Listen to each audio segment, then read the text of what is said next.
Vamos a seguir hablando largamente, ¿no? sobre estas cuestiones que traemos hoy. Y para ello me gustaría, antes de nada, ¿no? Pues hacer una pequeña introducción para recordar algunas cuestiones, ¿no?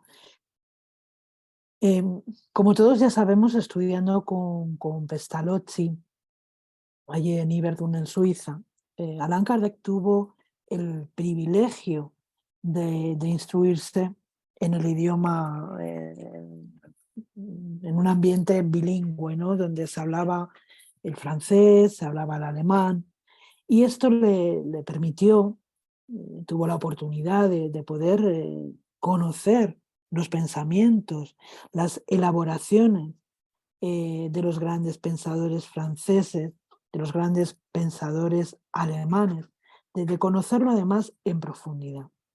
El propio Pestalozzi fue un pensador eh, iluminista, ¿no? Esto es indiscutible, que veía a Dios como este principio causal de todas las cosas, ¿no? No un principio causal, por supuesto, no limitado a los rasgos culturales, a los rasgos religiosos que presentaban, ¿no? O que caracterizaban su presentación a los judíos de los primeros cristianos.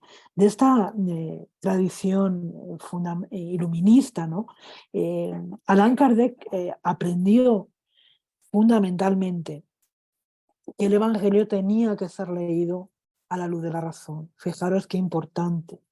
Hoy vamos a entrar de lleno en este estudio de Dios, ¿no? Con estas preguntas tan importantes que son eh, la 1, la 2 y la 3 del libro de los espíritus, ¿no? De las causas primeras. Eh,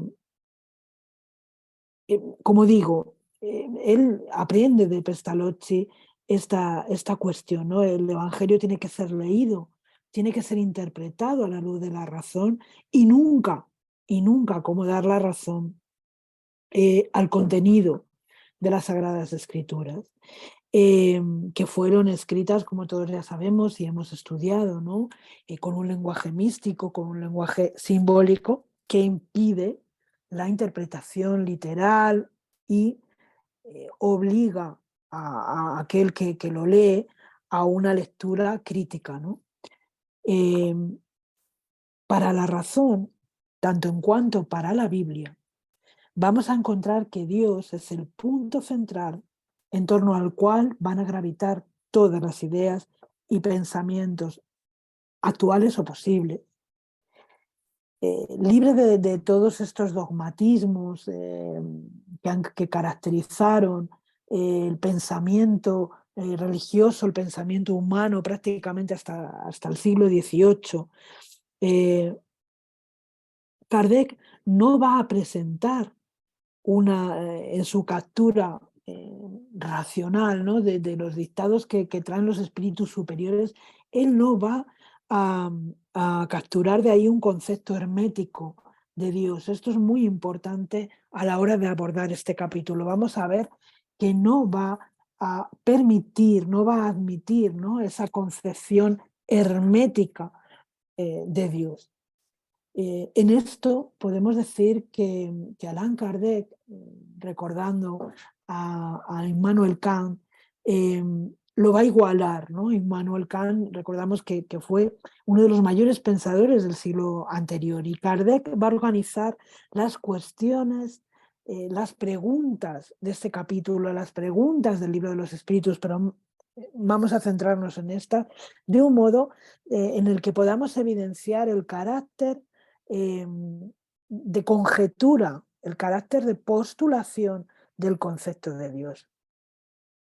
Así, esta doctrina de los espíritus no va a presentar una idea de Dios terminada y permanente, porque le cabe al creyente acatar, o sea, que tenga que acatar el creyente, mejor dicho, que tenga que acatar aquel que lee el libro de los espíritus y sí va a presentar para aquel que lee, para aquel que estudia esta doctrina, un horizonte a través del cual podemos decir que la razón va a vislumbrar el punto máximo de su entendimiento actual de la realidad.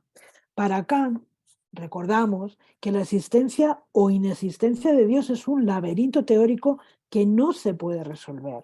Recordamos cómo Kant nos decía o nos presentaba esta idea de que Dios es incognoscible. Dios, el alma, son cuestiones incognoscibles para el ser humano. Entonces, no podemos resolver en nuestro estado de razón, en nuestro estado evolutivo, estas cuestiones, ¿no?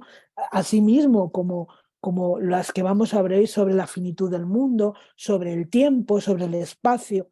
Sin embargo, a pesar de que la existencia de Dios no podemos demostrarla teóricamente, nos dice Kant que sí podemos postular su existencia desde un plano de vista moral. Dios es necesario, nos dice Kant, para fundamentar el bien. Él piensa, y Allan Kardec también así lo asume, que sin Dios no tiene sentido el deber ni la obligación moral. Es decir, no podemos hablar de moralidad sin concebir esta idea de Dios. Y Kant se hacía estas preguntas que nos van a resonarnos, ¿no? Y que vamos a volver a revisar en este estudio. ¿Por qué hacer lo correcto si no hay vida después de la muerte? Decía Kant. ¿Por qué hacer lo correcto si no hay un Dios que reparta justicia? Para Kant, la obligación del deber moral se tambalea si no hay un Dios que reparta esa justicia. ¿Cómo puede ser, se preguntaba él, que un hombre vil, que un hombre cruel, no sea nunca juzgado y viva de maravilla, mientras que un pobre campesino bondadoso, pase una vida de penurias sin ser luego recompensado? Sin Dios no tiene sentido nuestra moral. Esto es la idea de base de toda la filosofía que nos presenta la doctrina espírita, que nos invita a reflexionar sobre estas cuestiones alejándolas de las viejas concepciones de Dios. Pues vamos a atajar, si es que podemos, esta pregunta número 1 del Libro de los Espíritus. ¿Qué es Dios? Enorme pregunta que hace Kardec.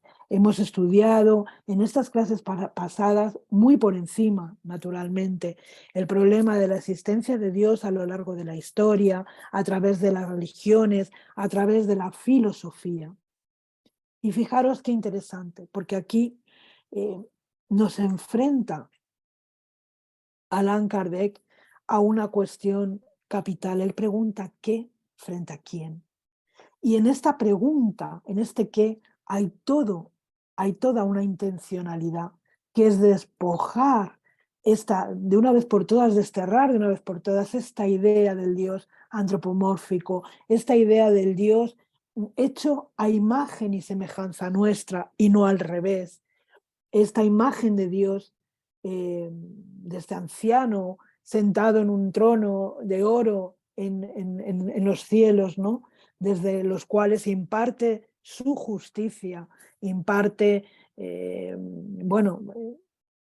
esa justicia, ¿no? A veces con soberbia, imponiendo tremendos y dolorosos castigos, o por el contrario, con grandes recompensas para aquellos que él considera sus elegidos o aquellos que él cree que gozan o que pueden gozar de su confianza, de su amor.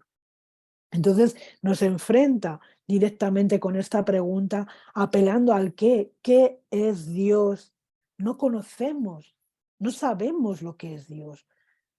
Lo que sí podemos decir es que no es alguien, no es un quién. Eso sí lo podemos decir, porque la razón nos dice que no puede ser de la manera que se nos ha venido enfrentando, una fórmula aceptable para un momento histórico, un momento del pensamiento humano, pero inconcebible desde que introducimos esta razón, esta forma de analizar este racionalismo, ¿no? en nuestras reflexiones, en nuestra filosofía. Y nos dice la Génesis en el capítulo 2, concretamente, Dios no tiene una forma que pueda ser apreciada por nuestros sentidos, porque de lo contrario sería materia. No sabemos qué es Dios. Dios es para nosotros incognoscible. Entonces, vemos aquí este enfrentamiento, ¿no? Entre el qué y el quién, que deja claramente, patente, esta concepción que Allan Kardec arrastra de este iluminismo que nos trae el racionalismo. Fijaros, Camille Flammarion, en su libro Dios y la naturaleza, ya nos dice que la ignorancia, y lo remarca, la ignorancia había humanizado a Dios. La ciencia, dice él, lo diviniza si es que este pleonasmo no ofende a los oídos gramaticales. En otro tiempo, Dios fue hombre, al presente es Dios. Camille Flammarion viene a reforzar esta idea que la doctrina espírita intenta transmitir para nosotros. En un momento de la historia, Dios fue hombre, no lo podíamos concebir de otro modo, era la manera que el ser humano, en la que el ser humano podía concebirlo. Pero la razón nos dice que esto no puede ser así. Y ahora lo llamamos Dios, no sabemos lo que es, no conocemos lo que es. Los espíritus nos dirán más tarde que nos falta un sentido para ello. Dios es. Esto es muy importante en la evolución del pensamiento. Y nos sigue diciendo Camille Flammarion que el Ser Supremo, creado a imagen del hombre, ve actualmente esta imagen borrarse poco a poco para dejar en su lugar su realidad sin forma, porque la forma, la definición, el tiempo, la duración, la medida, el grado de poder o de actividad, la descripción, el conocimiento, no se aplican ya a Dios. Ahora se principia a conocerle. No podemos delimitar a Dios, no podemos darle una forma, no podemos situarlo en el espacio-tiempo. Vamos a volver otra vez a Kant cuando decía que todo lo que acá escapa de esa concepción que no podemos limitar, que no podemos situar en el espacio y en el tiempo, no lo podemos concebir. Y esto es Dios. Esto es Dios. No podemos limitarlo, no podemos medirlo, no podemos baremarlo de ninguna manera, ¿no? El hombre mismo oculta una idea incompleta y sería necesario poder hablar de Dios sin nombrarle. Algo que resuena también de un comentario que hicimos el otro día. Lo llamamos Dios, lo conceptuamos como Dios sin saber qué es. Para nosotros, naturalmente, es algo más grande que nosotros mismos. De ahí que lo denominemos como un Dios. Pero no podemos saber de qué estamos hablando. León Denis, en su obra Después de la muerte, nos dice que el mundo físico y moral están gobernados por leyes y estas leyes van a denotar una inteligencia profunda de las cosas que rigen. No proceden de una causa ciega. El caos y la casualidad no podían producir el orden y la armonía. No emanan de los hombres, unos seres pasajeros limitados en el tiempo y en el espacio. No podrían crear leyes permanentes y universales. Para explicarlas lógicamente es preciso remontarse hasta el ser generador de todas las cosas. No se podría concebir la inteligencia sin personificarla en un ser. Pero este ser no viene a agregarse a la cadena de los seres. Este ser es un ser con mayúscula, que nada tiene que ver con los seres con minúscula, que somos de su creación. Aquí León Denis trae a nuestro pensamiento algo que ya habían traído otros pensadores, como ahora veremos, seguidamente, que es la necesidad de remontarnos a las causas. como no puede ser de otra manera, la doctrina espírita nos va a darle una definición concreta de lo que es Dios. Es siempre presente. Voy a dejar esto aquí, esta diapositiva, para volver después a ella, un poquito más adelante. Bueno, la respuesta que los espíritus nos dan a esta pregunta, ¿qué es Dios?, es esta. Dios es la inteligencia suprema, causa primera de todas las cosas. No podemos confundir el efecto con la causa. Dios es presentado por la doctrina espírita como esa causa primera, ese agente causal, creador del universo, pero ajeno a él mismo. Él es el creador, es la causa primera de todas las cosas. Es lo que los filósofos llaman la causa incausada. Porque si hubiera una causa para él, ya él no sería esa causa primera. Ya él no sería esa inteligencia suprema. A lo largo de la historia, los filósofos han buscado un argumento para demostrar la existencia o la inexistencia de Dios, ¿no? Uno de estos argumentos para esa existencia de Dios nos lo va a traer muy resumido, ¿no? Lo voy a presentar muy resumido, nos lo va a traer Santo Tomás de Aquino. Y se conoce como este argumento de causalidad. Santo Tomás, o Tomás de Aquino, consideró la idea de causa y efecto razonando que las cosas causadas en este mundo tenían que haber sido causadas por otra cosa, por algo superior. Y llegó a la conclusión de que este ciclo de causa y efecto no podía continuar lógicamente para siempre, por lo que debía haber algo que causara originalmente todo aquello que no tiene causa, es decir, una causa primera. Así nos presenta la vía de la causa eficiente, también conocida como el argumento cosmológico, que es un argumento que está a favor de la existencia de Dios. Esta argumentación que nos presenta Santo Tomás fue utilizada por Aristóteles, por Avicena, por Alain de Lille, por Tomás de Aquino, por Alberto Magno, entre otros muchos. Y se basa en estas nociones que ya nos presentaba Aristóteles de las causas y en la imposibilidad de una regresión infinita de causa y efecto, llegando así a esta existencia de una causa incausada que vamos a identificar o que ellos identificaron como Dios. Santo Tomás va a aceptar de Aristóteles en su concepción de la realidad en varias de las teorías presentadas por él, ¿no? Y va a distinguir totalmente entre Dios y las criaturas. Dios, nos dice Santo Tomás, es el creador de todo el universo, es un ser necesario. En los seres contingentes hay diferencia entre la esencia y la existencia.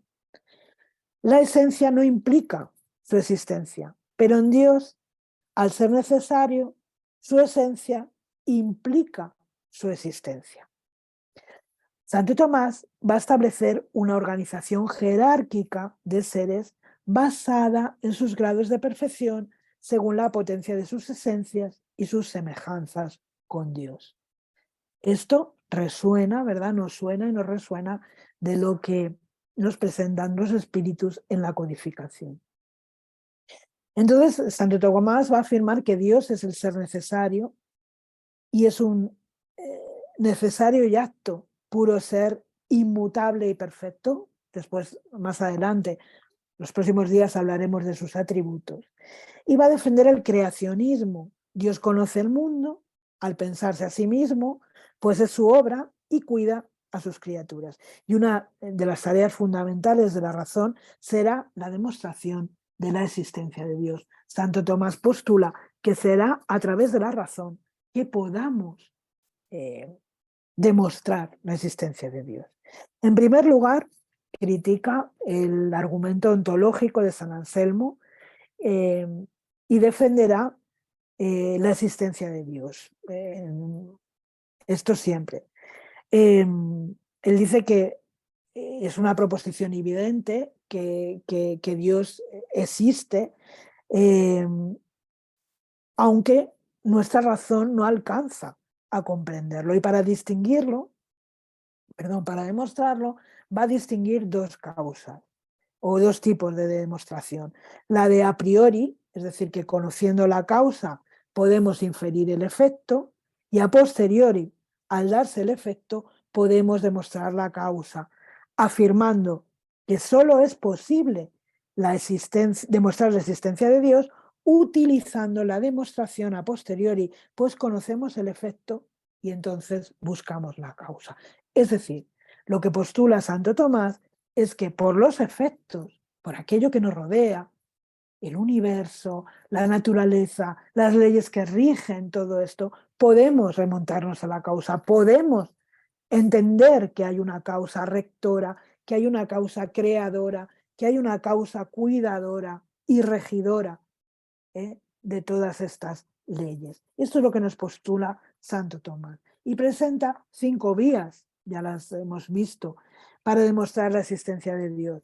La primera vía parte del movimiento de los seres para afirmar la existencia de Dios como primer motor inmóvil.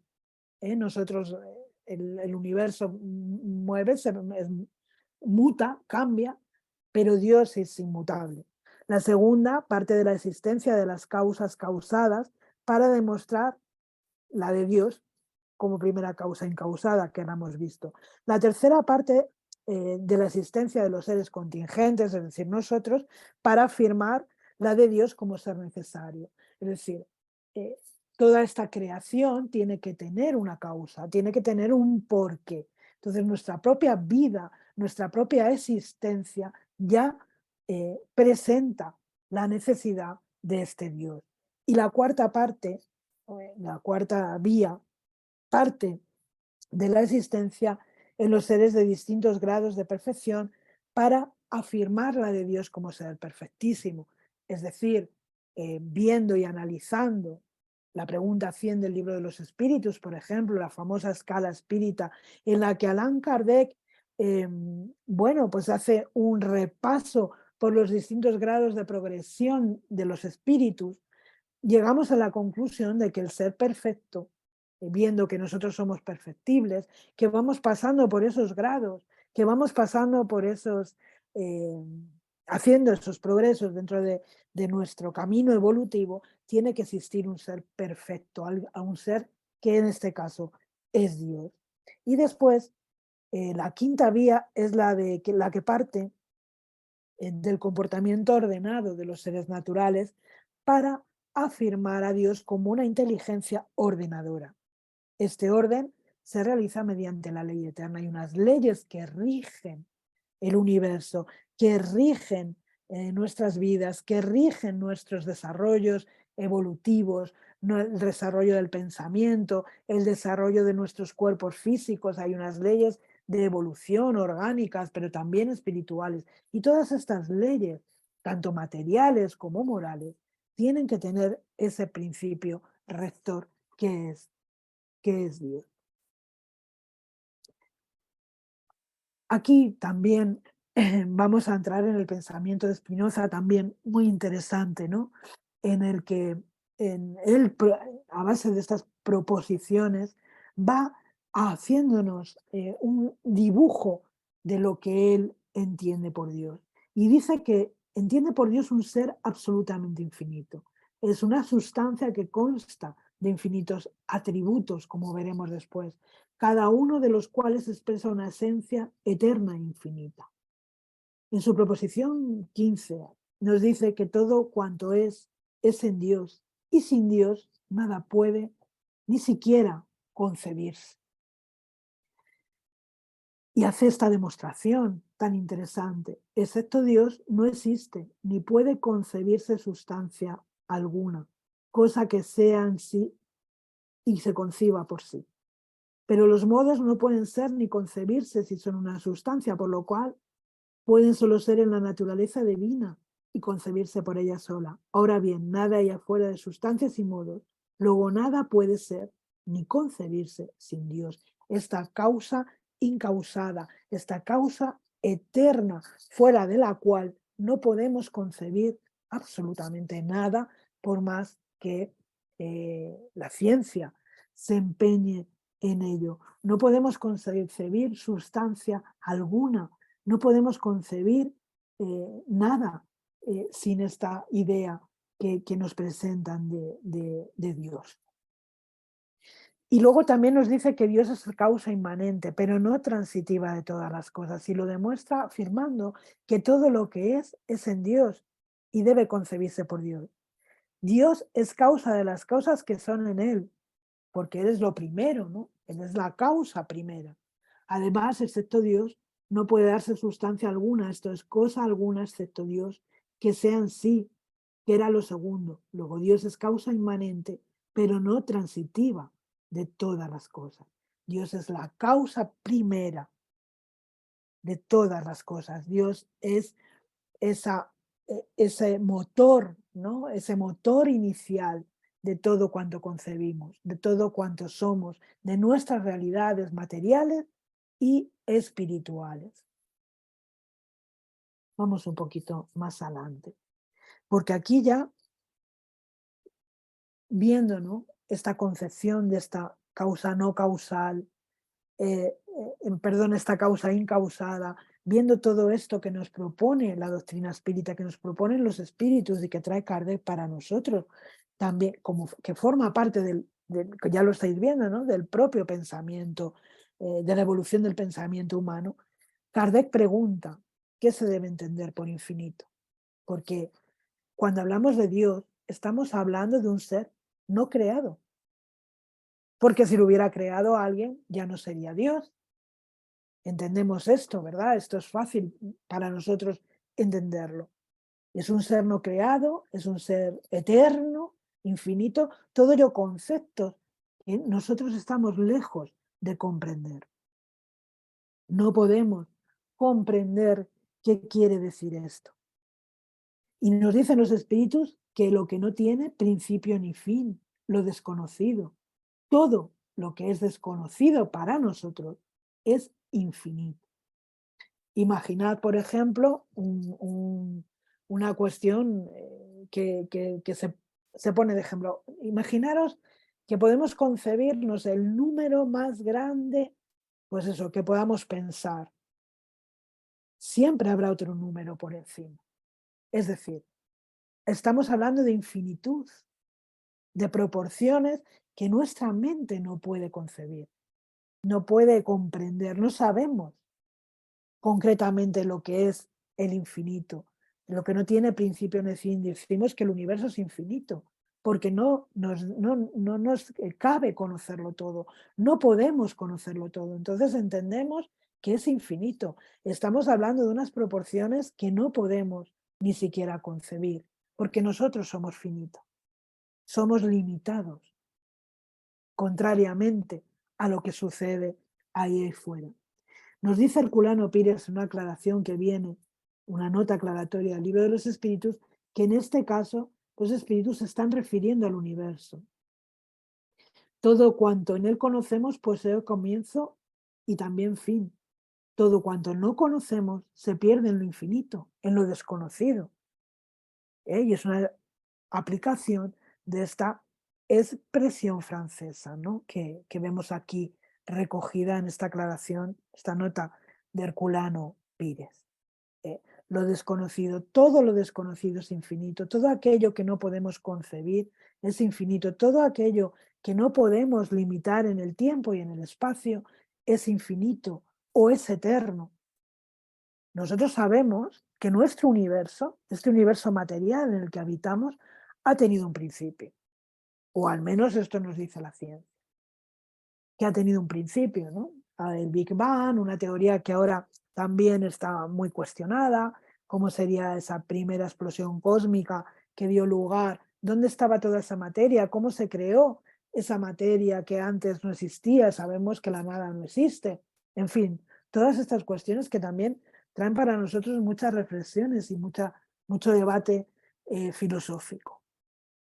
Pero no sabemos si el universo tiene fin. No sabemos, entendemos que si tiene un principio, puede tener un fin, pero estamos hablando de una realidad que es la nuestra, una realidad material, una realidad todavía eh, en la que todavía tenemos mucho desconocimiento. ¿Mm? Todavía nos falta mucho por saber, mucho que conocer. Dio lugar a este universo, a otro universo anterior, eh, cómo fue la formación de este universo nuestro material. ¿Existen otros universos? Todas estas preguntas, la ciencia se las viene haciendo también, la ciencia y por supuesto la filosofía, ¿no? Entonces, todo aquello que no podemos concebir, todo aquello que desconocemos para nosotros es infinito, no cabe en nuestro pensamiento. Entonces, eh, Allan Kardec, después de esta respuesta de los espíritus, indaga todavía más. Se podría decir que Dios es lo infinito. Y los espíritus van a ser también muy claros en la respuesta. Definición incompleta. Pobreza del lenguaje de los hombres que es insuficiente para definir las cosas que se hallan por encima de su inteligencia. Si hemos dicho que lo infinito puede tener un principio, pero no un fin, no podemos, posiblemente por esta pobreza del lenguaje, hablar de Dios que entendemos que no ha tenido un principio. Que no ha tenido un principio. Dios es, como hemos dicho antes. Dios es presente. Dios existe desde siempre. No sabemos lo que es. Dios es infinito en sus perfecciones. Pero lo infinito, fijaros cómo lo definen los espíritus, es una abstracción. Decir que Dios sea lo infinito es como tomar el atributo de una causa por la causa misma, es decir, definir algo que no es conocido por otra cosa que tampoco lo es. Es decir, no podemos definir a Dios como infinito cuando no sabemos lo que es infinito y cuando no conocemos qué es Dios. Esto es un poco lo que los espíritus, dicho de una manera coloquial, los espíritus nos quieren decir. Definir algo que no es conocido, como es Dios, con algo que tampoco lo es. No podemos concebir el infinito. No podemos ni siquiera recrear en nuestra cabeza lo que es un infinito. En el gran enigma, ya recurrimos a León Denis, nos dice que Dios es el poder infinito que gobierna el mundo. El hombre es finito, pero tiene la intuición de lo infinito. Y sigue, ¿no? en esta reflexión que él está haciendo, diciendo que todo se liga, que todo se encadena en el universo, que todo se resume en un poder único y primordial, motor eterno y universal, al cual se dan nombres diversos y es apenas el pensamiento, la voluntad divina. Sus vibraciones animan el infinito. Todos los seres, todos los mundos se bañan en el océano de las irradiaciones que emanan del inagotable foco. Fijaros qué bonito, ¿no? Esta definición, esta idea de Dios que nos presenta León Denis como ese motor y ese poder único, ese poder primordial, esa causa incausada, esa causa primera, a partir de la cual eh, a partir de la cual se crea todo aquello que vemos, que vivimos, que vivenciamos, todo lo que conocemos, el universo material, el universo espiritual, los espíritus, la naturaleza, ¿no? Eslabonándose todo, como él dice, eslabonándose y encadenándose todo en ese universo.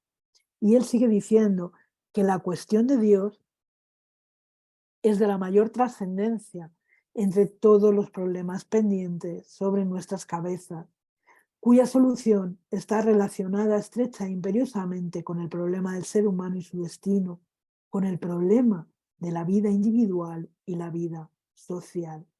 El conocimiento de la verdad acerca de Dios, del mundo y de la vida constituye lo más esencial y necesario, porque Él es quien nos sustenta, nos inspira y dirige, aunque no estemos dispuestos a admitirlo, ¿no? Vemos aquí cómo León Denis trae para nosotros estas reflexiones acerca de la existencia de Dios mucho más cercanas, ¿no? Porque lo relaciona directamente con nuestro problema como seres humanos, ¿no? En cuanto al destino, en cuanto a nuestro origen, en cuanto a nuestra trayectoria evolutiva, pero no solamente de nosotros como seres individuales, sino de las sociedades, de los mundos, de los planetas, de los sistemas planetarios, ¿no? Y es muy necesario que tengamos una idea de Dios, tengamos ya esa idea de Dios, que aunque decimos que el conocimiento o la idea de Dios es innata en nosotros, tenemos que ya desarrollarla a través de la razón, como ya proponía el mismo Santo Tomás, ¿no? Como hemos visto, y nos proponen los espíritus a lo largo y ancho de la comunicación. Y él sigue diciendo en el gran enigma, esta unidad consciente en la que se unen la esencia y la sustancia. La esencia es Dios, ¿no? La sustancia somos nosotros. Fuente primera de todas las conciencias y de todas las formas, dado que conciencia y forma, esencia y sustancia no pueden existir la una sin la otra, se unen entre sí para constituir esta unidad viviente, este ser absoluto y necesario al que llamamos Dios, que es fuente de todos los seres.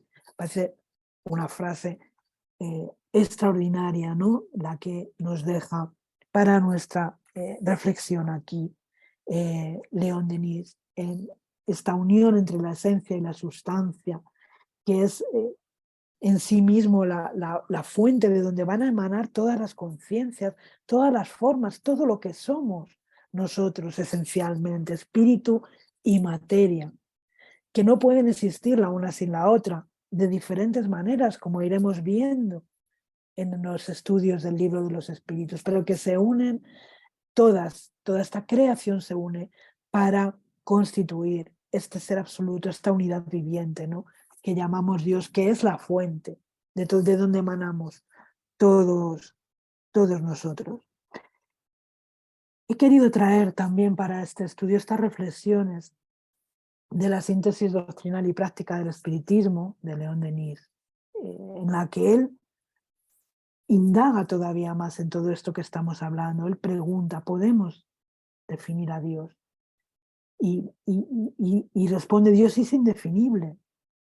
Definir es limitar.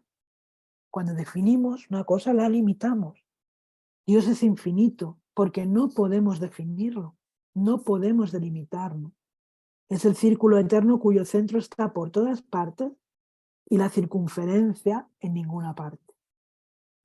Y pregunta, jamás podemos pues penetrar la naturaleza íntima de Dios, es decir, ¿podremos de alguna manera conocer qué es Dios? Jamás. Dios es como el sol. Si lo miramos de frente, nos ciega. Si miramos sus rayos, nos alumbra. ¿Podemos probar su existencia? De forma directa y sensible, no, porque no se percibe por los sentidos. Es decir, no hay una manera de probar la existencia de Dios científica, medida, pesada, evaluada. A Dios lo percibimos a través de otros sentidos, que son los sentidos del alma. Son esos sentidos espirituales que nos hacen percibirlo cuando observamos su obra, cuando observamos su creación, cuando observamos, como hemos dicho, las leyes que rigen el universo. Sin embargo, pregunta León Denis, ¿no prueba al universo la existencia de Dios? Dice sí, pero no le muestra.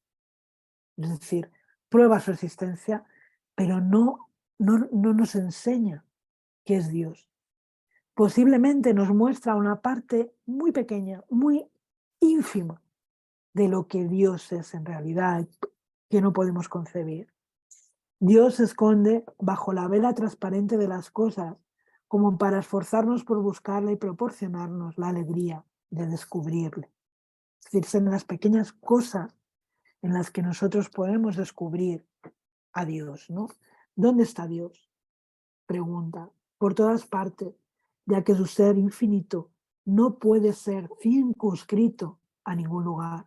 Es decir, Dios no está aquí, Dios no está en el cielo, Dios no está habitando un lugar concreto y circunscrito. Dios está en todo.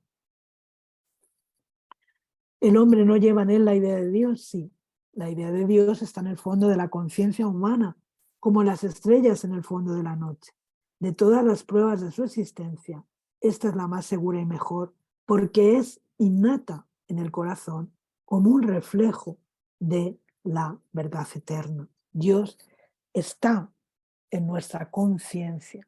Nosotros, en la medida que vamos desarrollando nuestra conciencia, a través de la razón, del entendimiento, pero también de la moral, vamos acercándonos un poquito más a esta idea de Dios, a hacernos una idea más perfecta de lo que es Dios.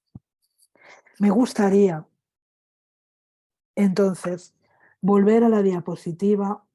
Vamos a ver.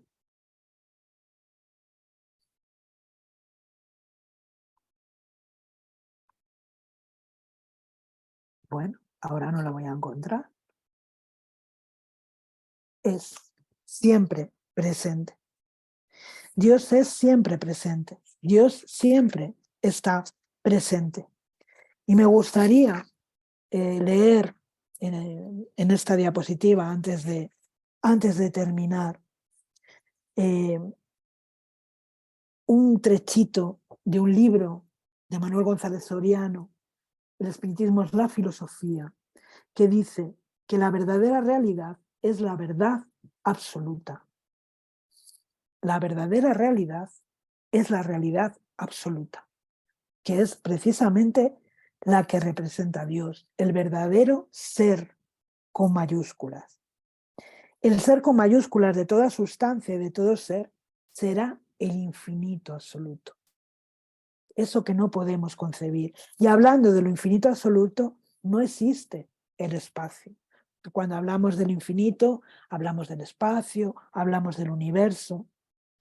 Y sabemos que no teniendo realidad el tiempo y el espacio en cuanto a lo que al infinito se trata, carecen de toda determinación, dice, en el verdadero ser. Porque si se le pudiera suponer a Dios un principio, un fin, en existencia, en extensión, en localización, le sería propio un orden de medida y dejaría de ser ese infinito absoluto, esa verdadera realidad. De existir Dios, tiene que ser la realidad del absoluto ser. Sabemos que Dios es. No existe otra sustancia que la sustancia divina en la cual nos desenvolvemos, como hemos visto todos nosotros. Y adelanto ya para terminar con estas reflexiones que nos trae, vamos a ver, perdonadme, pero no sé cómo puedo pasarlo de otra manera. Esta reflexión, que nos trae nuestra querida Amalia Domingo Soler, que deja para nuestro pensamiento. Feliz el hombre que comprende la grandeza, la sabiduría y la omnipotencia de esa fuerza creadora llamada Dios, de esa causa primera, de esa causa incausada que es Dios, infinito, como hemos visto y veremos en todos sus atributos. Infinito porque no podemos delimitarlo, no podemos encerrarlo en los estrechos márgenes de las religiones, de los conceptos, incluso del propio desarrollo filosófico, porque desconocemos lo que es Dios. Como iluminista, y ya termino con esto, Kardec piensa el concepto de Dios conforme a la grandeza que lo eleva por encima de los intereses de las religiones, de los intereses de las iglesias, que son ni más ni menos que expresiones humanas, muchas veces mezquinas y diminutas al respecto de la idea de Dios. el espiritismo nos ayuda a comprender un poquito más esta naturaleza divina, que es Dios. Vamos a ir desarrollando en este capítulo magnífico esta idea de Dios y aclarando muchas cuestiones y muchos conceptos. Lo dejamos aquí. Os doy las gracias por vuestra atención y por vuestro cariño.